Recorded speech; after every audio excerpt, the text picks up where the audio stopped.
Good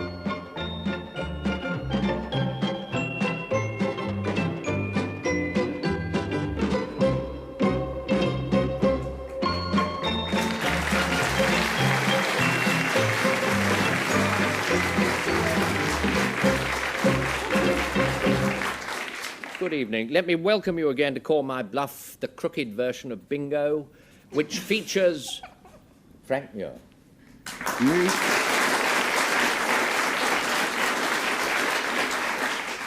Don't get any prizes on this game either.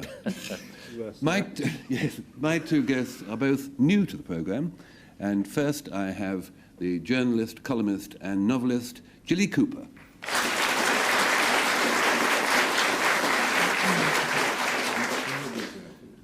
And my second has written a biography of Virginia Woolf and is a retired professor of history of art from Sussex University, Professor Quentin Bell.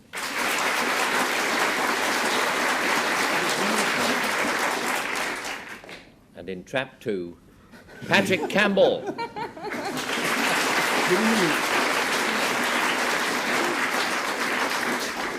I found it almost impossible to introduce my first guest because she's got three names, and the last of them is the opposite of what she's been doing, if you follow me. But she's been playing the part upstairs and downstairs of Georgina, and her name is Lesley-Anne Down.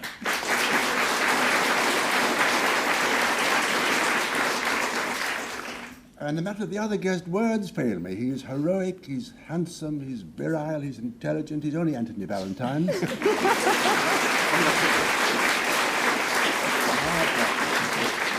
Well, that was the funny bit. Now here comes the real hard work.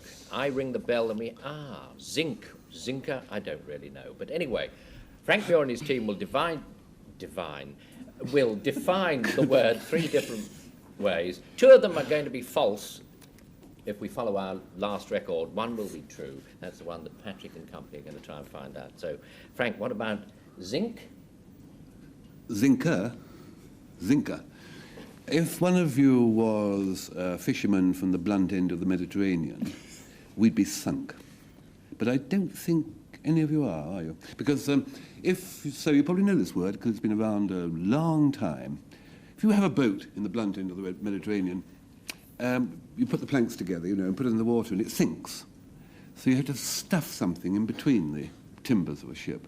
And what they used to stuff in there, and probably still do, is zinker, which is a mixture of one or more of these ingredients: tar, oil, black pitch, and mutton suet. And if you believe that... Whichever's the hand, do not prejudice the... Now, Quentin Bell, it's your turn. Well, a zinker is a kind of fish. It's a kind of fabulous fish. You probably remember it from the Arabian Nights. It's a kind of the Loch Ness monster of the Middle East. It lives in the Euphrates, and it gobbles people up. Zinker. A nasty fish, you'd say. A very, very odd fish indeed. Nasty fish, yes. Of course, it doesn't think so. But still, Jilly Cooper, it's your turn. A zinkar is an obscure musical instrument that crops up in strange, rustic European orchestras. It's a wooden cornet, a bell-mouthed wind instrument. It's ornated with ivory. The snag about the zinker is it's susceptible to dry rot. Aren't we all? A wooden trumpet. Yeah, that's right. It's a wooden, or cornet, trumpet, cornet, that kind of thing. Fabulous sort of fish and corking material for sticking between the planks of ships and so on. Patrick? Anyone that stuffs a boat, even the blunt of the Mediterranean, with mutton fat is out of his mind, because the seawater will dissolve it instantly. But the tar might hold it together, not because they were not altogether. The awful knowledge the Professor Bell might have about the Arabian Nights is a thing I don't know anything about at all. Bit nervous of him, and nervous of everyone. I think it's Jilly's wooden cornet. She did say that, didn't she? Now, own up, my dear, true or bluff. You have it there, I know. Bullseye!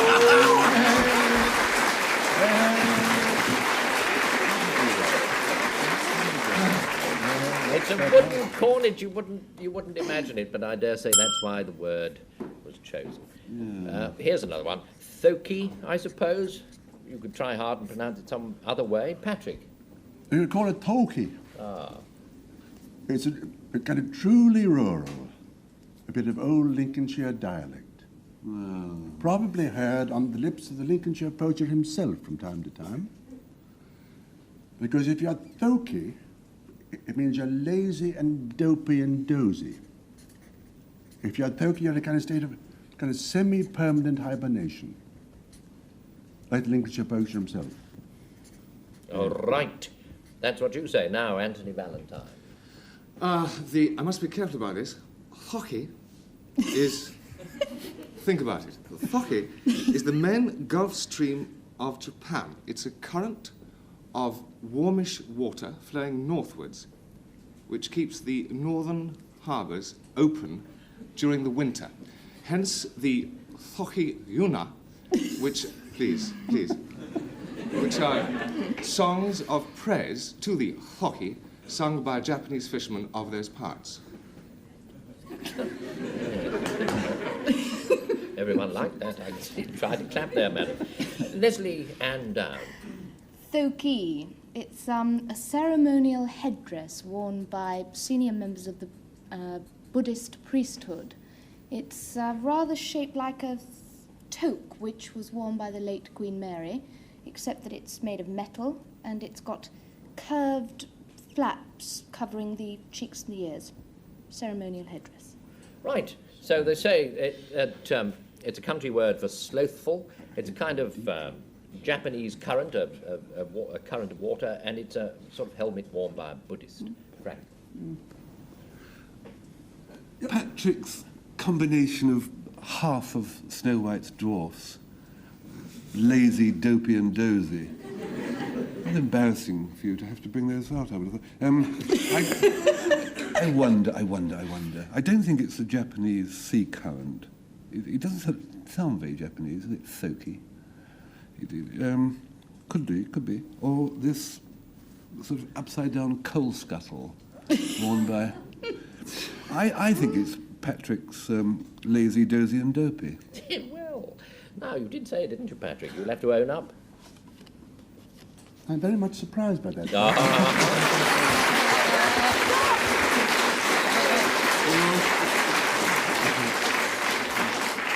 We're always having these pieces of country slang on this programme, usually from Norfolk. Just occasionally, they're true. Not often, but now and again. Reeks is the next word. Oh, yes, Quentin Bell. Properly, the reeks. The reeks is a, what's it called, roadstead of Harwich, where shipping can do whatever shipping does in a roadstead. And it's not sheltered, it's rather blustery, but it is a roadstead all the same, and it is the reeks, not reeks. Oh, the reeks, right. Oh, yes. Right. Jilly Cooper. Reeks is the generic name for the rubbish that accumulates at the bottom of a well. It also accumulates in stagnant water.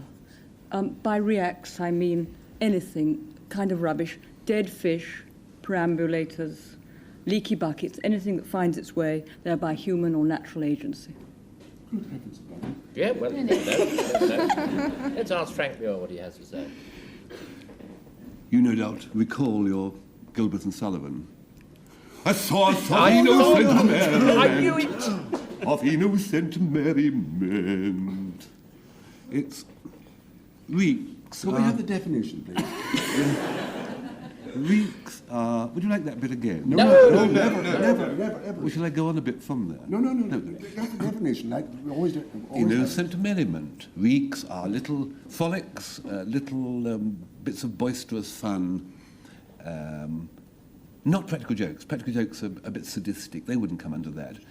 But reeks, you could reek a game. I would say that a perfect example of an innocent, boisterous revel is Call My Bluff. Oh, not you, that. Okay, well, this is what they say. They say that it's stuff at the bottom of a well, sort of watery detritus. It's an anchorage, fairly blustery one near Harwich, and it's a kind of frolic or prank. Anthony Valentine. We leave it all. Okay. Yes, thank you. I'm very suspicious of Jilly's rubbish down the bottom of a well, because if it's that far down, I don't really quite know what you could do about it anyway. That could be Call My Bluff too, couldn't it? Yes? Rubbish at the bottom of a well. Frank's, Don't knock it, Frank's Frank. little revels reeks, I think. No, I think it's got to be Quentin. I like it anyway. Right or wrong, I like the definition. Well, yes, who wouldn't? It was the anchorage, wasn't it? The road. You said that, Quentin Bell. Yes, Was it the true or was it a anchorage. bluff? Produce the Is this car. where I found... Yes, you have it. Fumble about there. You'll... I thought I came across Yes. it again. It's a Hey!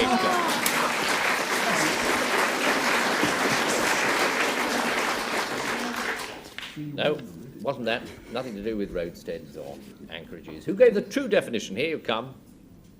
My object most sublime, I shall achieve in time.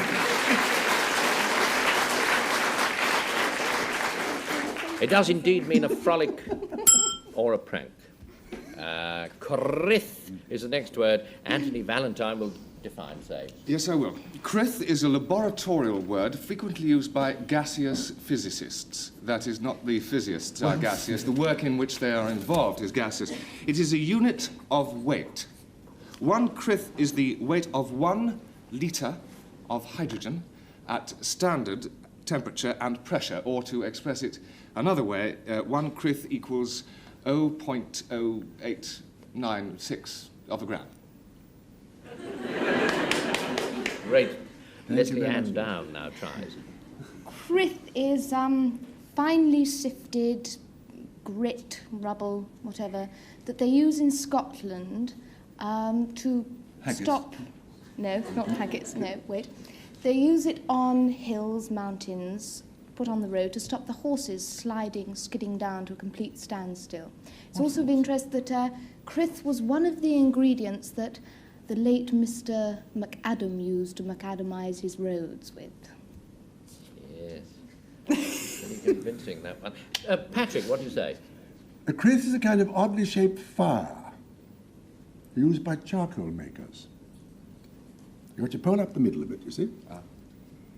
And rather like the poles of a Red Indian wigwam, you incline other poles against the middle pole. Light the fire underneath. It burns very, very gently without ever bursting into flame, and finished up with charcoal. That's what a crith is. Tremendous. How ingenious our forebears were. Nothing. Special kind of fire.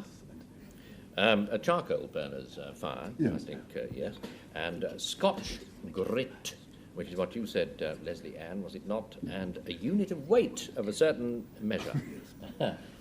Quentin Bell. I don't know. I'm against the unit of weight, I think. The charcoal, I'd like to think it's true, because I'd like to think that anything he says is true. He's so beautiful in his way of expressing Thank you things. very, very much But indeed. on the whole, I shall plump for the macadamised grit. It's plump. Yes, someone had this plum. The Scotch grit, Lesley-Anne, Yes. true or bluff, you tease you.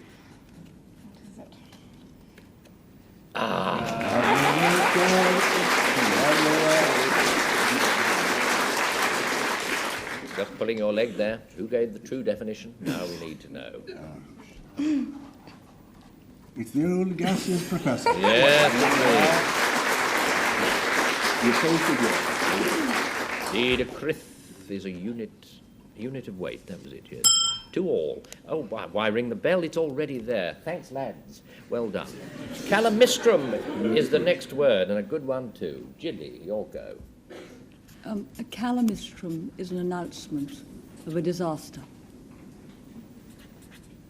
Thus, when my bank manager asks me to come and see him about the figures in my account, he is anticipating a calamistrum.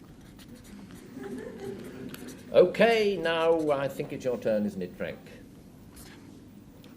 Calamistrum is a rather interesting bit of a spider. It's a little sort of tiny little comb sort of thing, which and its function is when the silk emerges from the spider's. Actually,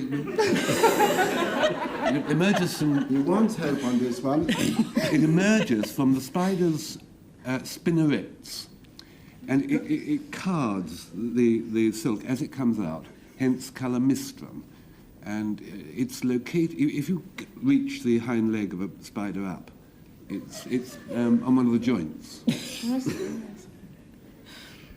Calamistrum. And I wish I was dead. You very nearly are. Anyway, now it's Quentin Bell. It's your turn to define. Oh, well, calamistrum, if anyone here were as old as I am, they might remember having calamistrum applied to them. It is a kind of soothing sort of syrup that you had when you were in a croupy condition. And oil of camphor, oil of cinnamon mixed in, and it made one, I don't know if it really did very good, it made one feel rather better, you know. All one can expect. They're not feeling better. It's a tale of disaster. It's a kind of medicine, and it's part of a spider. Lesley-Anne Down. I don't know at all. Up to you, girl, as usual. Yes. Well, Jilly's calamistrum. I've heard of a catastrophe at the bank, but not the calamistrum. I'm not sure about that. I don't think so. Frank was the spider. I've never held a spider up. I won't touch them, so I don't know about they're nice. the weaving. Oh, I'm sure, yes, but I don't know about the stuff that comes out of them. But it sounds right. And the professor, well, I have to take your word. The only thing I've heard is castor oil. That's the only medicine I've ever heard of. Not very good for the crew. Not calamistrum. It sounds awful. I don't know. I think Have a little it's woman's intuition. Frank's. Frank, who I spoke think- of the spider I so think- affectingly. True or bluff? Would you like to change your mind? No.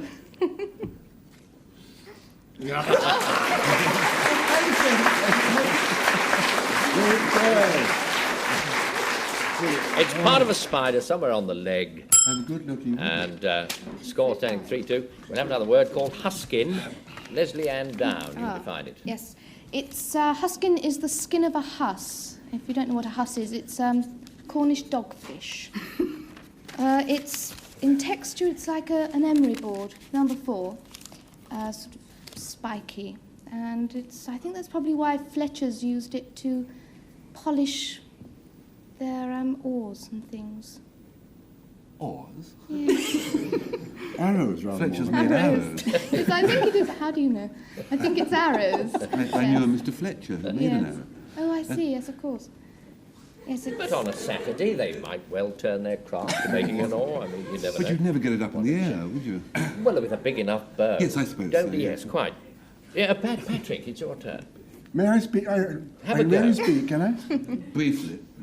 If you want to take a horse or a cow to sea, not just for a shilling sick around the bay, but you want the horse to be. I say you've got a horse on an island, right? Or a cow. I want to get it off the island onto the mainland. But then that's when you want your huskin, which is a wide canvas strap. It goes round the horse's belly or the cow's, well, thing. And you strap it to the deck head, and it prevents the animal rolling about in heavy weather. That's useful, isn't it? Okay. Must Now, remember. Anthony tells us. A huskin was a species of, I wish you wouldn't look at me like that, Frank, was a species of 15th century heretic who was strongly disapproved of by the Pope. He was a follower or disciple of John Huss, an outspoken speaker and a prototype Protestant who preached much anti-Pope propaganda from his pulpit. strange to relate, which was in Preston, Bohemia, his pulpit in Bohemia, a huskin. So it's a kind of fish skin with which they rub down oars. It's a follower of the man Huss, and it's a kind of a harness for horses and cows and so on. Now, Jilly Cooper, choose. I'm worried about this skin of a husk, Worried about all three. which sounds marvellously sort of too obvious to be true, but I'm still worried about it. And I'm also worried about this thing that keeps cows and things in place. And rightly. No, wait a minute, what was... I forgot. What was the other one? The No, harness? No, you've done Huss. And There's a load of The rubbish follower about of the Huss 15th that century. Anthony said. yes, 15th 15th century century. heretic. Kind of a Protestant. Anti-Pope Yes, I was propaganda. worried about Bohemia because I don't think that was a place, was it? Oh. I don't think so. I think it was Paddy. You think it was Patrick? Now, I've got to remind Well, you. you- Yes, you spoke about you choosing the harness and so forth. Yeah, Patrick, true or bluff? A black lie, of course.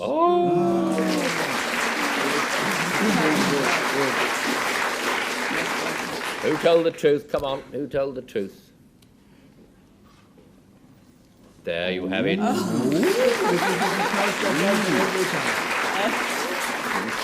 Huskin is a follower of Mr. or was a follower of Mr. Huss. And the next word is ratar, and Frank, is your turn.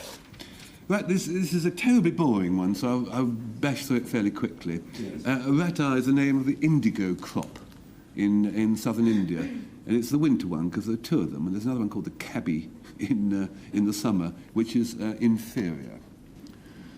That's all Yes, about it. That's all. Let's get off it quick. it's all It's true, isn't protein, that. They're all to the point. Quentin Bell. Oh, ratar is a thing used by gold miners when they're prospecting for gold and silver, and they put the ore that they find inside and shake it about. And if it's gold, it shakes one way. If it isn't, I suppose it shakes the other. Something like that. Scientific methodism. Used by gold prospectors. Yes. Now, Jilly, your turn. Ratar, which should have exclamation mark, is actually the drayman's instruction to his horse to turn right. Ratar. I should like to be able to tell you what the contrary command to turn left is, but with maddening negligence, the Oxford Dictionary doesn't put it in. Oh, the rotters. Well, it's some kind of a sieve for gold prospectors. It's indigo grown in winter, let alone India, and it's instruction to a cart horse turn right. Patrick. I can barely occupy the mind with this thin drivel. What's been given to us? An indigo. Turn right. You say ratar. The horse is going to bolt. Sieving away like mad. I think it's got to be the fearful, boring indigo crop. The indigo crop. Indigo, Indigo. whatever he was talking about, it must be something like that. Frank, whatever you were talking about, was it true? Was it bluff? Boring and wrong.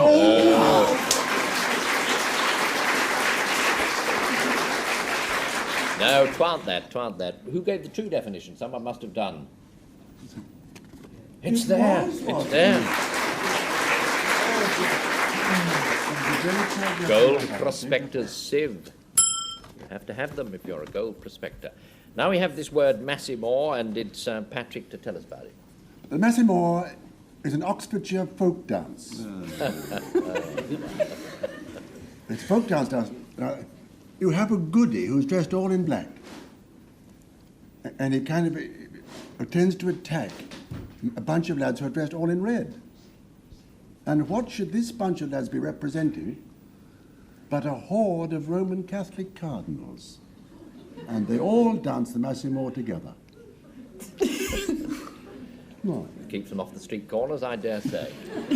Anthony, your turn. Massimore is a verb.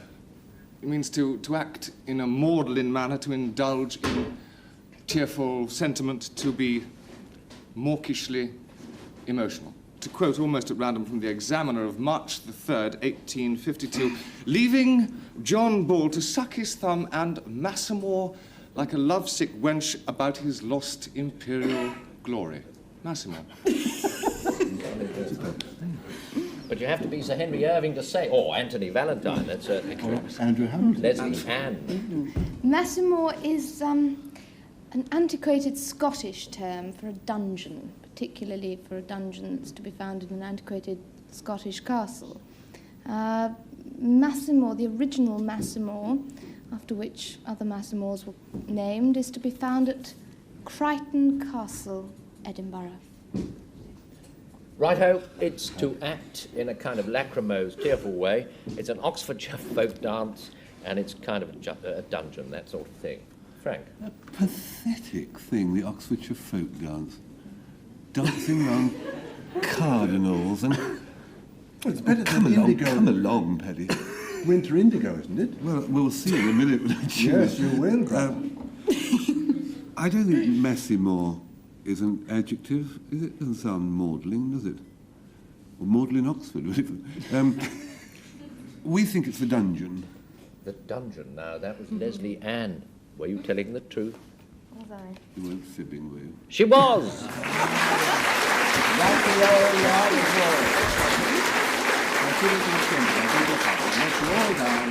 This is what makes it worthwhile to be sitting here between them both. 4 all and 1 to go. There's a breathless hush. Fullock we have next, and it's Quentin Bell to tell us about it. Using only the decent usage of the word, of course. Jolly well hope so. Well, a Fullock. I'm sorry. I shouldn't say a Fullock. To Fullock is to remove the gills of a fish. If you look at a herring on your plate's breakfast, you'll find the gills have been taken away, although the head is still there. And this process of removing the gills is called fullocking. Yes, it figures. It figures. Jilly Cooper. Fullock is a verb that means to cheat at marbles. You do. This is a gesture with the hand, that, as opposed to that. Wasn't much. When you play marbles, you're supposed to do that. Yes. And Fullocks stick they jerk the thumb round and do that. This one. Absolutely, yes, quite so. Swines have got fillets. Frank, swiftly, if you please. It's, oh yes, Australian Fullock, it means a mess up. You made a... Well, stone the clothes, you made a right Fullock of that. Glorious. The accent is approximate. They clapped as though it was a tenor solo, which it jolly well nearly might have been, knowing you. Anthony, very quickly. Very swiftly. You can't have Yes, time to... I think it has to be the marbles. I'm wrong. Jilly, I hope it true or is. bluff? Struck oil!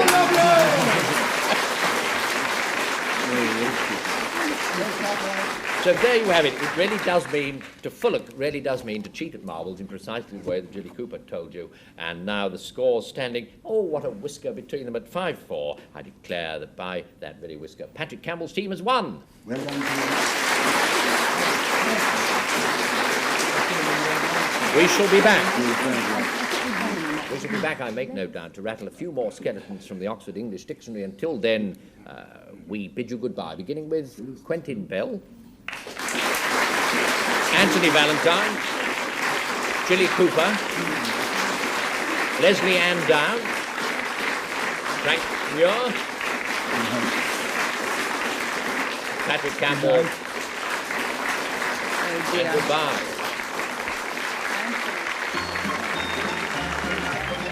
Fingers on buzzers, entertainment awaits with BBC iPlayer's Game Shows collection.